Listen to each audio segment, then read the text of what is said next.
the internet is the backbone of our society. This is something we can discuss, even though probably all the guys sitting here are agreeing with that. And I would like to start with an interview that is about 15 minutes with one of the two who created the Internet Protocol suite, IP protocol and TCP protocol. And this is Vint Cerf, and he invented, or he created these protocols together with Robert Kahn. And he received the Turing Award, I don't know in which year. For that, the Turing Award is like the Nobel Prize for computer science, because you might know there is no Nobel Prize for computer science. And therefore the Turing Award was created, named by Alan Turing, also a very important and interesting figure of computer science you should definitely be familiar with. And yeah, let's start with the video, and afterwards we'll discuss a bit. And as said, it's not a discussion only among us, but you are highly welcome to jump in, ask questions, and discuss with us. Yeah, so let's start with the video. Yeah, it's having it here. It's a pleasure. That's right. What would you say to students? So why is it important to study and explore the core technologies that drive today? So there are several reasons. The first one is that the internet is everywhere, and if you have anything to do with any kind of engineering that involves the use of the net, you should understand how it works and what its weaknesses and what its strengths are.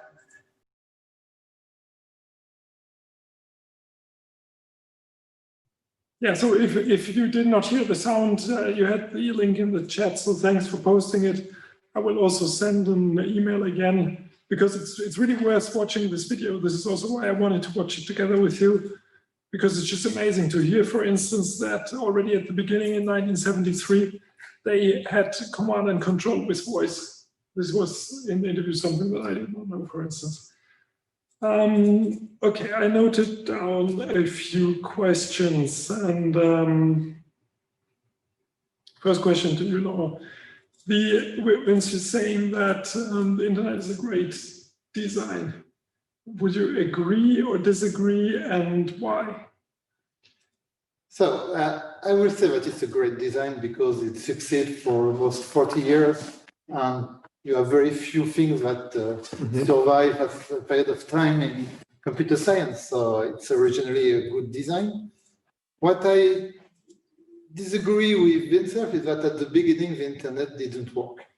So when they try to promote datagrams, at the beginning you have some collision storms, which means that you didn't have flow control in the network, and it makes that network not really variable, or it was an experiment compared to other technology that were using circuit and was working. So it was not so easy at the beginning for the internet, and there is a big guy that nobody talk about, which is Van Jacobson, that introduced some flow control mechanism in TCP, and it saves the internet. If we didn't have that, we will never talk again now of internet. Okay. So just to tell you why IP is a nice design, and maybe we can go back after that on the architecture. It's, you know, that we had a lockdown a few weeks ago. And from one day to another, you change your traffic flow on your network. And then you go from watching Netflix to... At the office to watching Netflix. No, in your home. And you go from Netflix to Zoom. So you change totally the nature of the flow, and you didn't have to change the architecture. So that's something that is very, very reliable. If you compare to other technology that we say, I will create something specific for video, something specific for voice, where you have, and then when you want to change it, it doesn't work. Here you have a neutral network that do what you ask for. Just to add a bit more, I must say that I liked what he said about the fact that it was an experiment. That they didn't intend to make a worldwide network. They just wanted to test some feature, Of course, they had some ideas of making something to work, but it was experimentations, and also try and see if it's working. That's very an interesting approach. You even in the PhD that you are doing, you should always have in mind that there is ideas and then experimentations, and then come back on the way you thought it will work. And what is also interesting is that he said, like, they created it, rolled it out, and so at one point in the video he says, like, and then we thought the real task would begin because we would design the right thing or the real thing, but then it was already adopted and the people were using it and so on. Yeah, very good. You said, Laurent, that there were other internet designs like Token Ring and others which would have had different features. In fact, if you look at layer 3 protocol, you had IPX, which was something designed for home office networking. You have SNA, what was more for bank, and you have X25, or what was more for long communication. And all of them were better than internet, but they were designed for a specific task. And when you want to do interconnection, it was not possible. Which triggers with me the question, Internet of Things is the topic of our conference. So there we also don't have interoperability at the moment. So I think what was something that Vincent said at the beginning is that internet was everywhere. It's not true. Internet is everywhere on computer, but not everywhere in any kind of equipment, small equipment. So there is a huge effort now to port this internet to some very constrained environment in a secure way, of course. But is it desired to do that? To have the end-to-end same or similar protocols that are running? I think end-to-end is something very important for security. If you have not end-to-end, you have to trust someone in the middle. For security, I agree, but for having the IP, for instance, until the end device, and not using more specific protocols. I think it's possible. We prove it with header compression, so we can put IP in 1 byte. Yeah, I would say even that we, as the society, tried to have things connected with a dedicated network, but it didn't last because if you have to develop something new each time you have a new hardware or a new application, it's not possible. Yeah. So again, it's like Laurent said, interoperability and interconnection are the keys. Yeah, and this was also why I was raising this, because for the Internet of Things, I would say we still don't have it because we still have too much heterogeneity. So when we are in the domain of the sensor networks, it might be that we have some standardization, but then when we come to cameras, to heating controls, to blah, blah, blah, it's still a path to go. Plus, it's the inhibitors of different vendors wanting to protect the market and also of different applications where you have specialized protocols. But this is exactly what you said with the banks and the office networks and so on, where you also had like specialized networks, and in the end, something that was less specific functionality, but therefore one thing that fits more or less all was the one that was winning because there was the adoption. And maybe for the Internet of Things, we are on the way to something similar. So yeah, the Internet of Things is not internet. They use internet to communicate, but they are not internet like interoperability. So it means that right now, if you look at system designer, they produce a sensor and they produce a cloud application. So it means that they have a global system that uses some way to exchange information, but it's not the internet. Internet is two people that don't know each other and can talk together. So it's what we have to do for IoT. If you want to have something massive, you need this because you cannot control everything.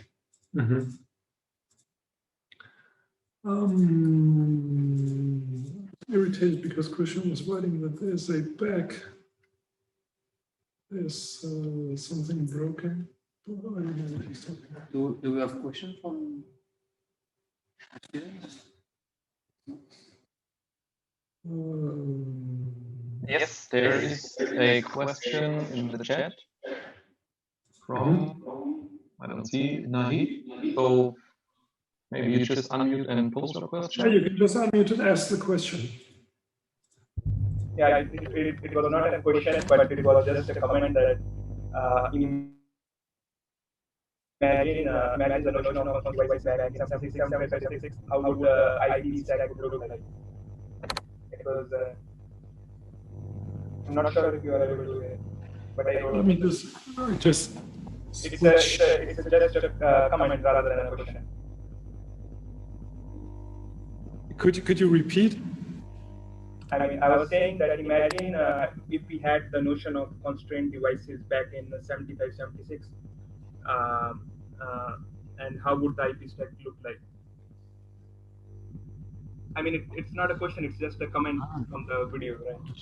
If it's well, is it what is written in the chat? The question is if you had constrained devices back in the 75, would the IP look like the same? I don't think so. Because now we're experimenting delays that are worse than the one at the beginning of the internet. So.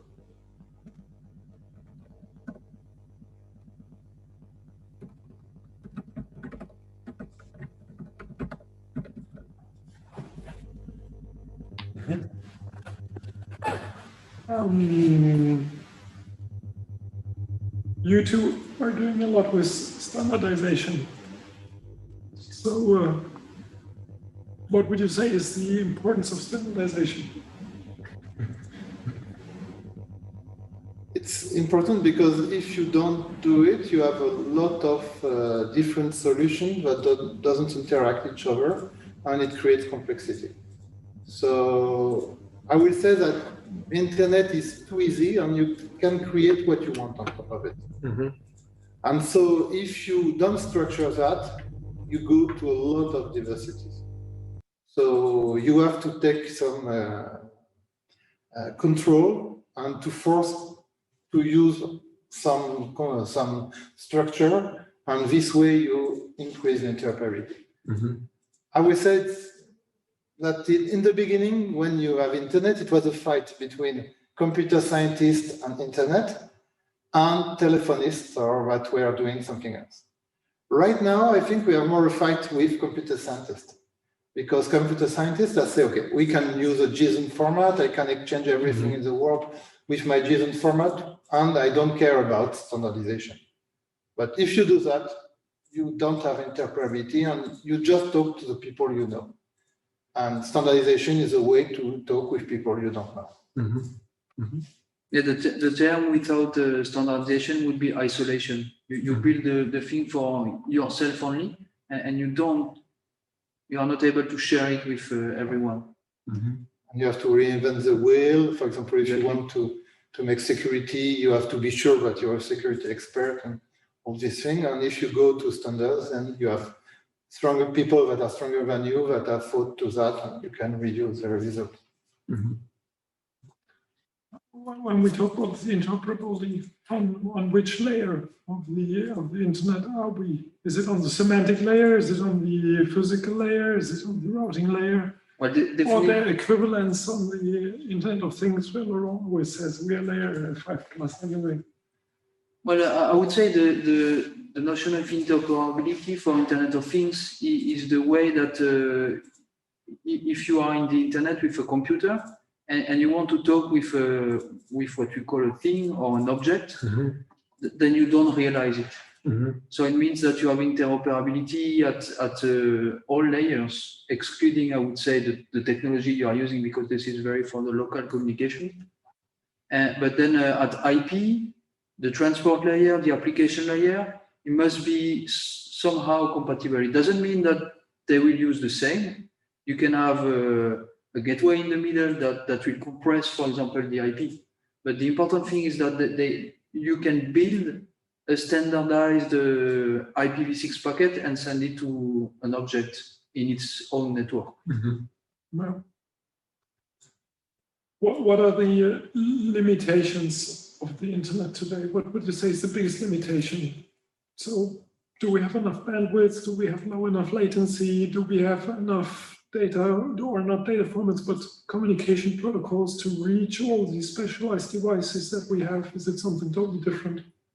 I don't see any limitation because it's something very simple. So it was difficult to reach something simple, but we have something simple. So you have, for example, Chinese people that try to push a new version of IP and saying we have now holographic communication, so we need something that goes faster.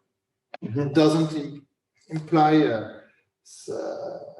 change in the protocol. You just have a layer 2 that is faster, and you adapt TCP, you adapt things, but you can follow this thing. So that's not an IP problem. They say you have new satellite like Leo where you need routing, but it's a new routing protocol. For example, when you go to Internet of Things, new routing protocol have been developed.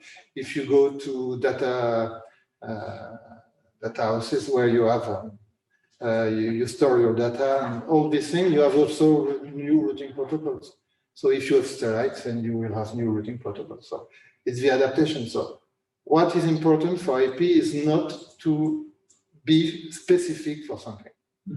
And if you keep these genericities, then you can evolve in all the ways.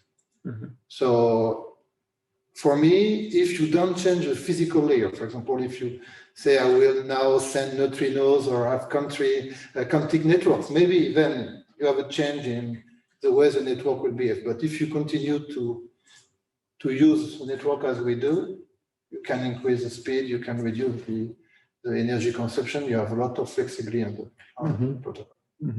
What would you say is the biggest challenge? Do you agree?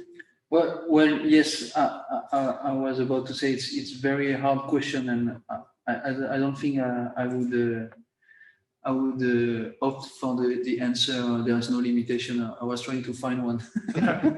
Okay. But maybe just what I saw at the IETF, for example, the evolution for the last, I don't know, 15 years or something like this, is that even the IETF is the organism that standardized the internet. So all the protocols are made there. And maybe what I see there, it's the complexity of more personnel involved, more people want to add a new protocol or new something. And sometimes it's getting hard to see what is really needed and what is not. Because as we say, what we need is some generic protocols that then you can use and adapt to your needs. So sometimes it's not very easy to see what's the benefit for the global internet. Okay, maybe I interrupt here. We have some questions in the chat. So from Andrew Gini, you might ask.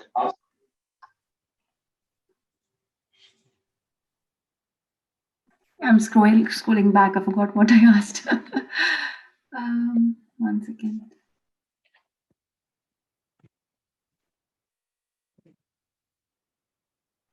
So I was wondering, what is the impact of 5G on IoT devices or on the internet usage? How does it change anything? It depends. If you look at regular transmission, there is no change. If you look at IoTs, then the change is that to have non-IP communication. So it means that you, as I said, it's a more computer scientist approach where you send data to some point and then you switch to MQTT or to HTTP post, and then you send information to the cloud. So that's a big change.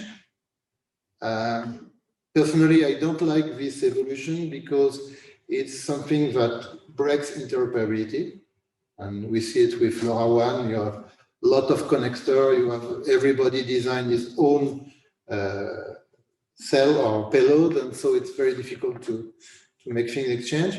But the drawback is say that IP is big And if IP is big, then you cannot send it on very constrained network. And we have proved that it's not true because we can do very, very strong compression for IoT because the traffic is very specific, is very well known. And so you can reduce a lot the errors. And this way you can design your own format for your specific usage. It's true that it's very difficult to use IP on constrained device. We must say it's a hard problem because we want IP, but at the same time, the technology and most of the time the memory of the devices, you cannot afford to use standard IPv6, I would say. So this is why there are currently two choices, I think, either to compress or to get rid of it. I had another question. How can we make internet usage environmentally less polluting? I mean, I've heard that, watching 2 hours of Netflix, for example, is equivalent to 1 year of your fridge consumption or energy consumption. So another question is like, is it because of the bandwidth of the internet or the data that it can consume that is all this happening, or it's a storage of the data that's causing the problem? What exactly is causing this environmental damage? Was I clear? I didn't catch totally the... So no, I mean, I wanted to know, in your opinion, how can we make internet usage environmentally less polluting?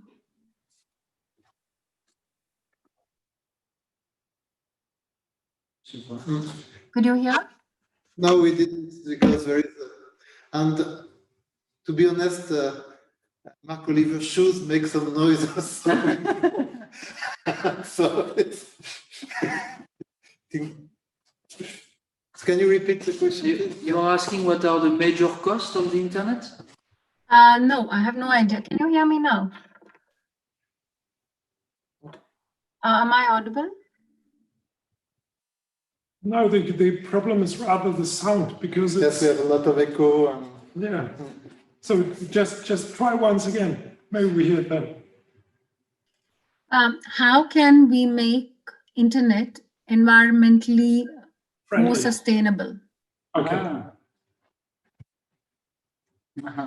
So it's a very good question, because the internet is really a huge footprint of what we have today as energy usage. And so my answer would be what the companies are also doing. So put the data centers underwater, for instance, something that Microsoft is doing, because you need less cooling, because cooling is one of the biggest things that you have. You can also look at Google, Amazon, Facebook. They're inventing new cooling solutions to get rid of that.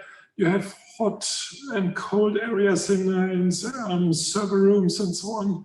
So this is definitely something. In addition, of course, renewable energy. The good thing is that the connections through fiber are at the speed of light, and therefore you can also move the data centers far away from where you have people. You can move them to dams where you have water. You can even install cloud or edge data centers into windmills, like the wind farms we have. You can install it there. And this means you can use a lot of renewable energy and thereby reduce the energy footprint. So this is one dimension I want to mention. Another dimension is the production of the IT stuff, and also the management of the waste that you have when you look at smartphones or you look at electronic products. But IT products are probably a big part of the electronic products that people have today. Plus, they have very short life cycles. When you think about these smartphones, for instance, they have a life cycle of less than 5 years, I would say, because then they're outdated. The processors are much faster. You cannot use it anymore. What happens in Europe? Well, the things are sold and sent, and then they often end up in Africa, and not even in landfills, but people are manually removing then some of the parts from it. They are destroying the environment there. So there's a huge range of problems. But there's also a lot that can be done. In the end, I would say what is the most important is that the people are aware of, that they want some changes to have, and the people is us, so it's each one of us, and that we bring it in to the political debate, that we say, okay, if you want to be voted, you have to take care of this issue, and we as taxpayers are willing to pay for that because we want to protect our planet, because it does not come for free, and those people who decide, they decide in the end based on the voters, because otherwise they are not voted anymore. And therefore it's super important that we express wherever we can that it's important to do something. From the technical side, it's possible to do something. So there, I would say, there are things, of course, where we don't have a solution yet, but the internet or the electronic industry we have today could be much, much more environmental friendly if we would be willing to pay for it. So this would be my comment to it. I agree. It's a premier value chain. It means that you want everything free. So since we want everything free, then of course the money has to come from somewhere, and it's more about tracking people, about and if you look at the traffic generated by all the tracking, and when you go to a newspaper page and you get maybe 1/10 of the information is what you want, and the rest is a lot of tracking, a lot of cookies and all that advertisements. And so it's more a problem of business. If you were paying for something, then you will not have all this tracking, or you will not have that. And this is also to your sustainability question. This is also something important, because when you look at the amount of emails that are spam, when you look at the amount of traffic that is produced just by advertisement, is huge. So if you would get rid of this, this would significantly decrease the energy footprint that we have there. But spam is an effect of to have a very cost-effective and efficient network. If you have to pay 1 cent per packet, then you will have no spam. Okay, that's good. Let me follow up there. Net neutrality. So I want to illustrate it with an example. I was in Portugal 3 years ago, I guess, and before I lived in Germany, you have a plan for internet, and then you get like whatever, a gigabyte, or you got 200 megabyte for 10 euros a month, or for 20 euros a month back then. And then I came to Portugal, and there it was like very strange offers to me, because it was like, okay, you can pay 6 euros and then you get WhatsApp for free flat rate, Facebook flat rate, and whatever mixed flat rate. When you buy another packet, it costs something different, but you get 3 other services for free. And this is exactly not net neutrality, because this is like you have certain offers that are prioritized, or that are then monetarily prioritized in the sense of that they are free, and others you have to pay, which is something that is against net neutrality. Net neutrality is something that is super important in the internet, because something like Google could not have emerged if the internet would have been restricted. And today, if you would want to create something like Google, you might have problems, because Google especially created, and Facebook also, and Microsoft probably also created their own internets that allow them to offer services that others can just not offer, like shortcuts. They have faster links, they have their own infrastructure, and so on. So yeah, with this introduction, net neutrality, how is it? Is it a problem? What is your opinion to it?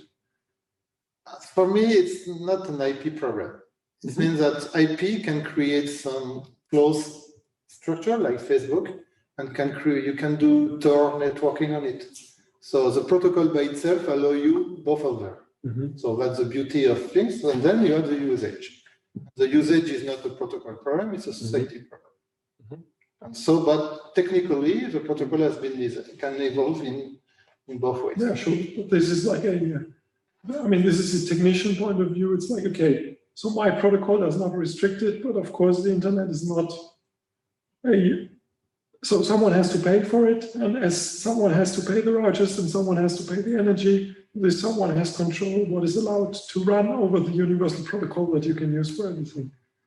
And now for me, the big problem comes more from, so you're right on that, and I'm a technician, so I would say that we have to design protocols that are doesn't block the evolution of the network.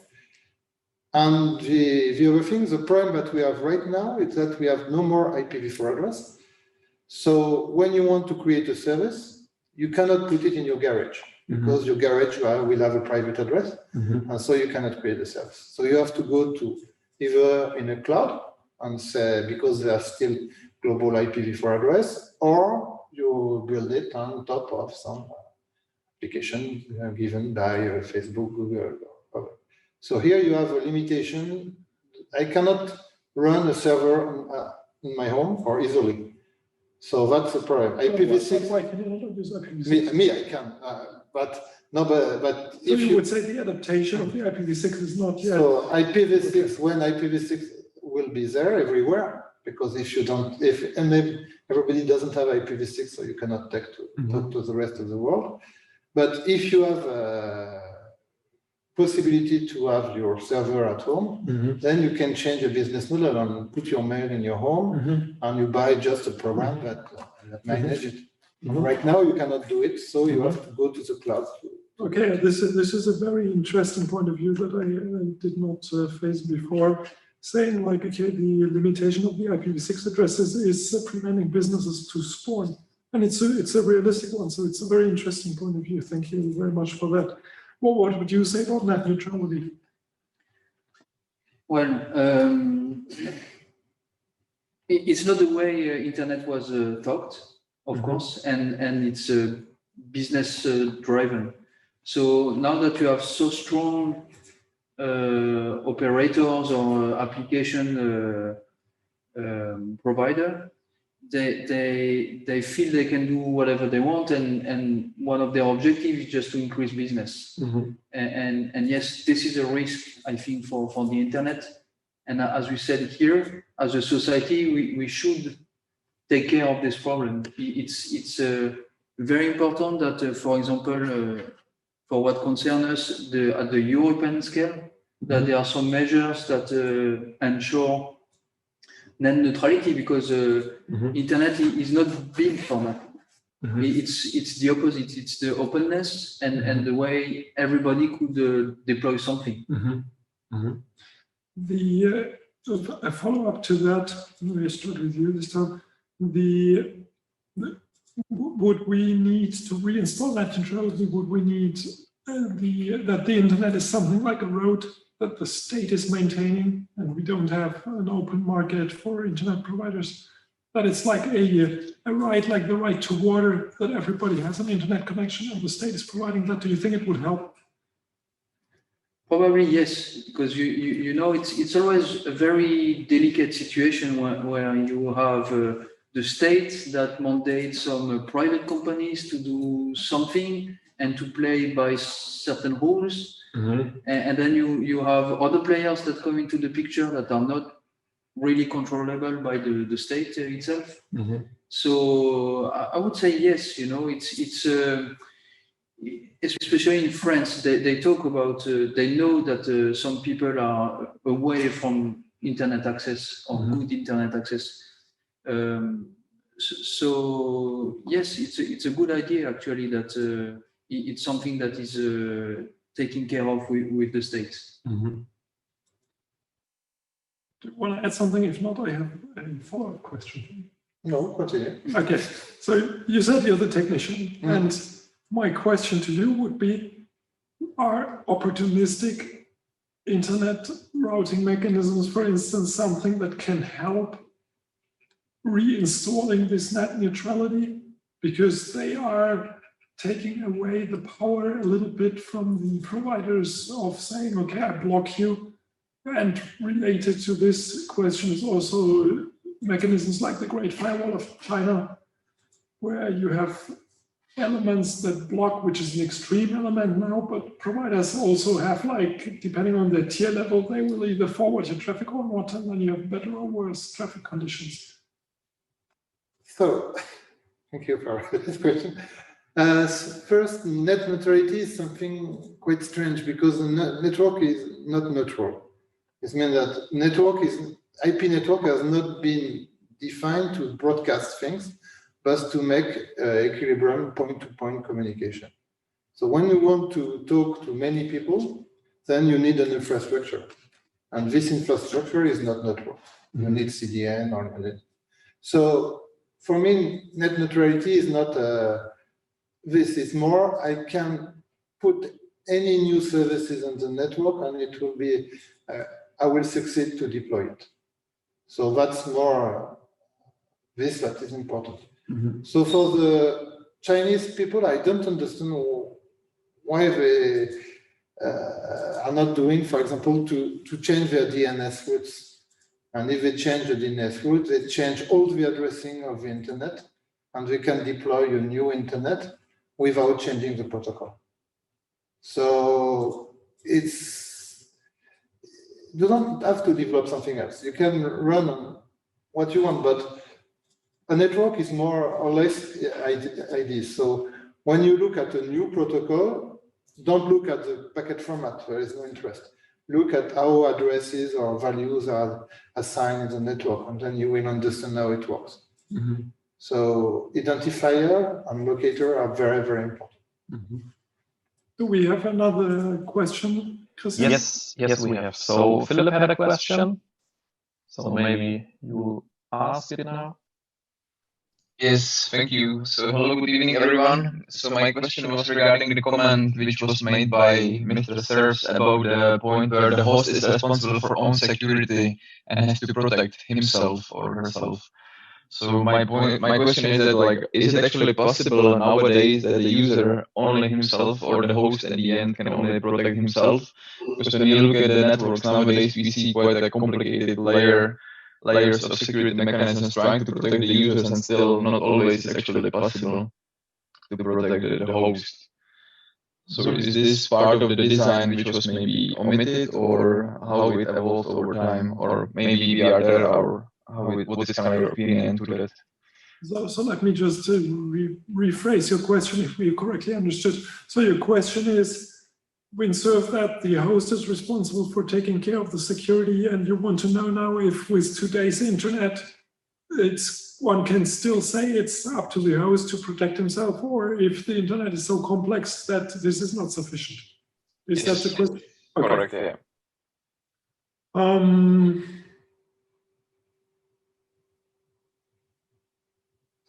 So my answer is that the thing that you can protect is your own domain. So that means when you are the host, then you can protect yourself the best because you do not rely on others. Because otherwise you have to have collaboration. And when they do not collaborate, then you cannot have security. And the next question then is, what does it mean to secure oneself? So when I want to secure myself from intruders, I think I will be able to do that. It might be complex, but I will be able to do that. When I want to protect myself against network-based attacks like denial of service, then I cannot do it on my own, because a denial of service means people are just pushing so much into my connection that my connection is not working anymore. And obviously, when my connection is not working anymore, I cannot do much alone. So with that, I need someone at a more powerful position in the network to protect myself, for instance. And this would be the two dimensions of my answer, that I would say everything I can protect myself with, I should do, because I should not rely on others to implement mechanisms. If one day we would have standardized security through the entire path that is especially also auditable, so that I can really prove that this security is happening, this will be good, because it would take a lot of computational effort away from me. Then I could get rid of some of the tests that I'm currently doing, and for these networked things, I need partners in the internet. This will be my answer. Do you have something to add? Well, maybe just a word on the physical attacks as well, because there is not only the protocols themselves. I mean, if you are running a service and if you are using, for example, wireless communication, it's quite easy for a pirate to come and interfere with your network, and then you don't have any communication anymore. So you can easily fight your network. And there's not much you can do at the protocol or implementation layer. Or there's also this branch of work on the hardware security itself, where you can find some information just looking at the hardware. So yes, there are definitely different dimensions, and one should really consider all the threats and see what can be done, giving the level of criticality of the application and the service.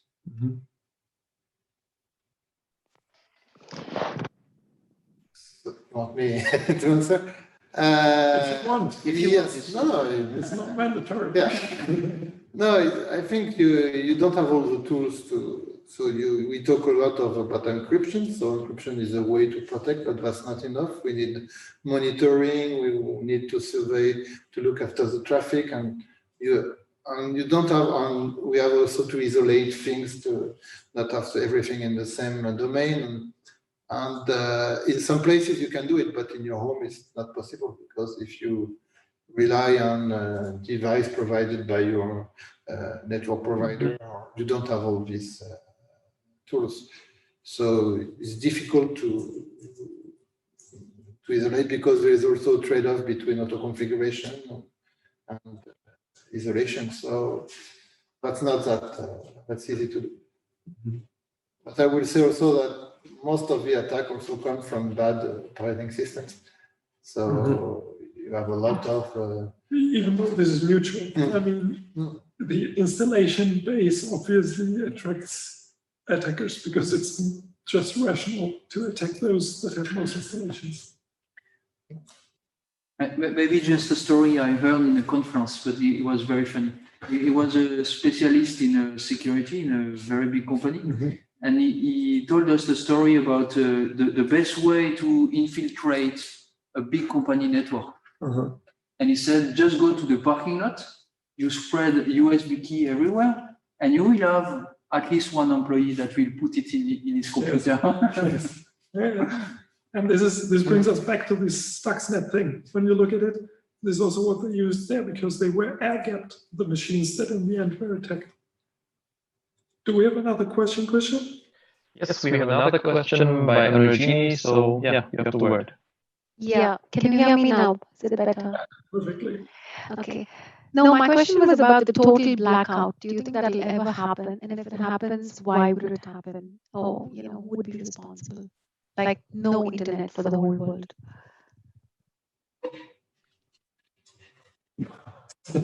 Sorry, the topic was what? Blackout. Blackout. Total blackout. Okay, good. I think. Okay, a very, very good question as well. And the question is if it can happen, or why it did not happen.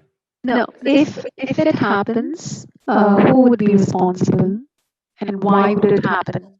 Okay, yeah. So I would say it's highly unlikely that it would happen, that you have a global stop of the internet because of the design of the internet protocol. So it's distributed. It's distributed, and we already had. So why do I say that? Because the internet, it grew from something with a handful of computers to what we have today, with all the additions that Laurent was talking about. So it's not that this what runs today is a protocol from 1973. So there are cool mechanisms that are there. And with the billions of computers that we have today, this system is still running. We have attacks like when you look at BGP, the protocol that is used for controlling the routing over the internet. There are every year, probably more often, countries that are like, okay, yeah, we don't like our people to use a certain service, or we want to sniff on them. And they do a reconfiguration of this protocol that takes care of where your packets travel, because they want to have, for instance, all your YouTube or Facebook accesses, and as they are a country, they can do that. So they do that, and they do it poorly. And suddenly all the traffic to YouTube gets routed to, there was one incident in Pakistan, for instance, where this happened 10 years ago, probably, which we do in our lab course. And even though this was the case, not even such a major, and this is a major thing because it's really in the heart of the internet. This is in the heart of where the routing happens. Even this did not manage to create major damage. There was still the possibility that people could access even YouTube. There was some disconnections because they may manage to get some of the traffic, but still the network was so robust that it was working. And why is that? Because the system is built for disruption. It's like if you cut the lines, the routing algorithms are converging, and if there's one line lasting, you will get through this line. And the internet is spanning the entire globe multiple times. Therefore, for almost everywhere, you have more than one route to go. Therefore, I would say it's highly unlikely that the internet will break. The second question, who will be responsible? This is a very difficult one because the internet is not under one authority. So there is no central authority that is running the internet. There are internet providers that are together in communities that are collaborating, that participate in the standardization Laurent was talking about, to have the interoperability. And yeah, so there would not be, it would not be possible to say like, okay, there's the one who's responsible to get it running, for instance. Again, if someone manages to break it, it will be probably quite easy to localize where this happened, but I don't think it could happen. What do you think? Can we have a blackout? I agree with you in the sense that it's a distributed system. Nobody has a global control of the network. So if you're a major network administrator, you have a domain and you can control your domain, but then you talk with interaction with other domains. So nobody has a global view of the network. From the DNS point of view, the route is also very widely distributed. So it's very difficult to kill everywhere at the same moment. So you can attack some part of the network and some part will fail, but not all the network. Mm-hmm. Do we have another question? No, that's it for the moment. I can ask if someone is asking. If you want to ask a question, go ahead. Yes. Actually, I was wondering about the urban-rural divide, right? We were talking about internet access. Can you hear me? Am I audible? Internet access, I heard the first word was again cut. Really sorry for that. Okay, is it better now? Can you say it again? Was it better now? No. No. Okay. No idea what's happening.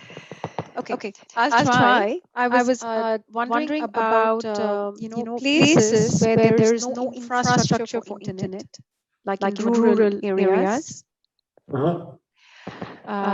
The new thing that is mobile internet, right? Or hot air balloons and things like that, where companies are experimenting in order to provide access to internet. So I was wondering, what do you think about this? And you think it's better to invest in infrastructure like in developed countries over there, or what can we actually do? Mm-hmm. Okay, that's also a very good question. So it's about the infrastructure and that there are sometimes no cables or dedicated connections to people. And one point that I also noted goes also into the direction of your question, which is this satellite internet that is currently getting launched. So there's the very active Elon Musk who is launching it. There are different other companies. Yeah, what do we think about it? Is it a good thing? Is this a solution? Should we rather invest in fiber to the home, even in all undeveloped countries? I don't know, I could start, but I can also let you start as you like, but I can say something you want to start. Okay, so or you start. Oh, good. Okay, so what I would say is that even in Germany, it's the case that in some rural areas they are not connected, and the reason is that the telecom companies that would have to install the cable, they just don't want to do it. There were communities that were getting founded to create fiber internet, which were paid by the neighborhood because the company did not have an incentive to do that because they did not expect enough revenue from installing this thing. Why do I say that? Because in less densely populated regions, like we have them in Africa, for instance, it will most likely be not economic for sure, but also not necessarily make sense to have the cables installed also for other reasons when you think about earthquake regions and so on, where this could be a problem. And therefore, I would say that the wireless communication technologies are definitely something that is highly valuable. So you were talking about the mobile internet. And that is also increasing speed and efficiency and range and quality and so on. And therefore, I think it definitely plays an important role. The satellites are something very interesting because they are funnily also promising for developed regions faster internet than the cables. And so to me, this is also an interesting technology. As plus point, as minus point, it's really polluting the space because they don't have a super long lifetime and you need tons of them. So it's a nice technological challenge again. It's also nice when the technology is there. But it's coming back to your earlier question, also a problem of sustainability. So now I put some inspiration to Laurent. Yeah. I think you're right. I don't understand the business model for satellite coverage because where you have people who have optical fiber, where you have poor people that cannot pay, then they will not pay for that. So for me, SpaceX is more because it's not very expensive to launch this right now with very more satellite, and when you have few kilos more in your rocket and you launch this satellite just for fun, and you will see what happens with it. But the business model is quite strange for that. So if you have maybe new application, there is, for example, for IoT, it could be good because if you want to monitor some space, a location where you don't have any network, so satellite will be a good solution. But where you have coverage, infrastructure is much more terrestrial infrastructure will be more efficient.